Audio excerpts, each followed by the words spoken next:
సరిగ్గా ఎన్నికలు జరిగి ఉంటే బీజేపీకి 15 నుంచి 20 సీట్లు తగ్గిపోయేవి. దీంతో నరేంద్ర మోడీ ప్రధాని అయ్యేవారు కాదంటూ రాహుల్ గాంధీ హాట్ కామెంట్స్ చేశారు. ఒక నియోజకవర్గంలో ఓటర్ల జాబితాను పరిశీలిస్తే అందులో 6.5 లక్షల ఓట్లలో 1.5 లక్షలు నకిలీ ఓట్లుగా తేలాయని రాహుల్ చెప్పారు. ఎన్నికల సంఘాన్ని ప్రశ్నిస్తే ఆధారాలు ఏంటి అని బదులిచ్చిందని రాహుల్ ఆవేదన వ్యక్తం చేశారు.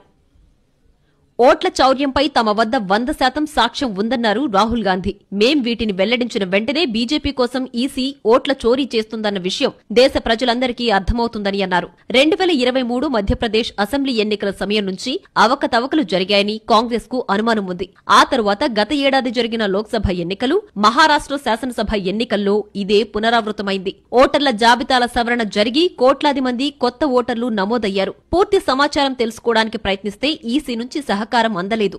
6 నెలలు సొంత దర్యాప్తు అనంతరం 100% సాక్ష్యాలు సేకరించి ఓ అణుబాంబు తయారు చేశాం. దాన్ని పేల్చిన రోజు ఈసీకి దేశంలో చోటుండదని రాహుల్ చెప్పారు.